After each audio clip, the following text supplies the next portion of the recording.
The Virginia men's lacrosse team is back on the practice field after an emotional and dramatic first week that answered several questions about the 2014 edition of the Cavaliers. The opening games brought uneven performances, but the results are all that matter. Two dramatic victories to start one of the toughest schedules in the country.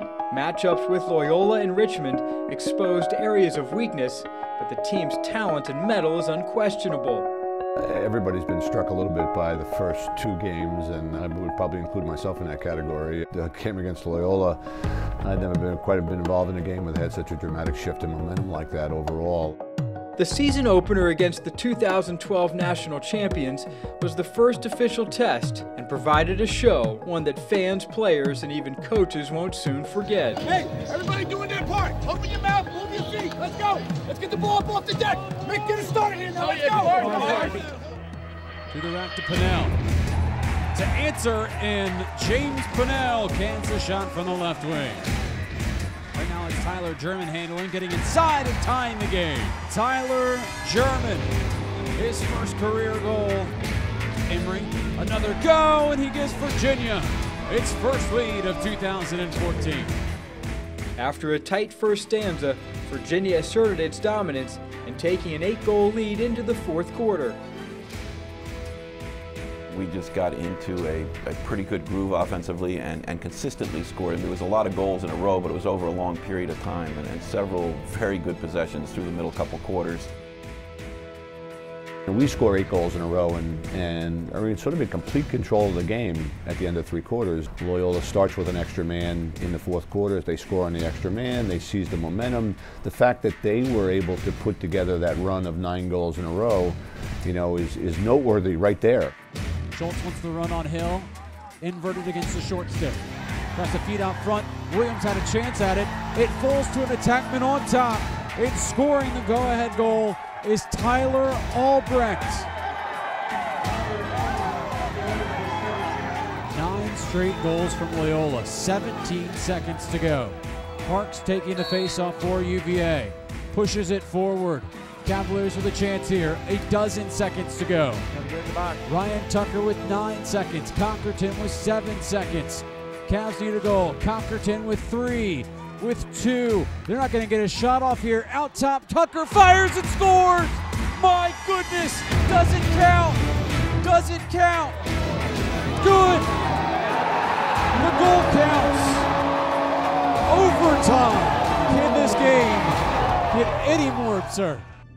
Even the tying goal, which was scored right at the end of regulation, James Pannell showed incredible poise by making a one more pass to Ryan Tucker, who had a better shot, was standing dead center in front of the cage at about 12 yards. I heard him screaming one more, so I definitely knew he was going to be wide open. And I didn't even try to catch it, honestly. I tried to just guide it to him. He just got that shot off, and I was just like, this is happening right now. Having that much momentum and excitement from that tying goal was just huge for us, and going into overtime, that was really big. Van Arsdale, they've got Tucker firing, missed it wide right. Back up right there. Pannell to win the game. McInerney with the save, but it rolls in. It's a dagger, and Virginia has won. An absolute February epic. You give Loyola credit for coming back the way that they did. I think you give our guys some credit for making those plays at the end of regulation and in the overtime period. Pretty dramatic way to start a lacrosse season. Pannell, the overtime hero of the Loyola game, continued his strong play as he helped UVA knock off Richmond, pacing the Cavaliers with 4 goals and 1 assist. James is the younger brother of former All-American and Tewaaraton Trophy winner Rob Pannell. And the ACC Player of the Week figures to be a stalwart in UVA's lineup. His skill and athleticism provides the attack with a dynamic option. I think James is Rob's biggest fan. I'm very proud of what he has achieved. I think it also puts a little bit of a burden on James playing and trying to figure out how to go. They're very different players. Rob more of a quarterback X guy, and James an explosive go to the goal and shooter type of player. You're always going to be considered to Rob, no matter where I went or whatever I did. He's supported me my whole life, my whole career.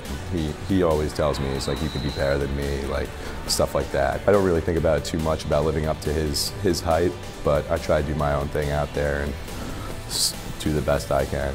Almost from the first day of the fall, James has continued to get better every week, and I think he's playing with the kind of confidence. He's an explosive athlete, very good shooter, and we've been able to find him some good looks at the goal, and now that when the ball finds James on the backside, he's been depositing the back of the net pretty consistently.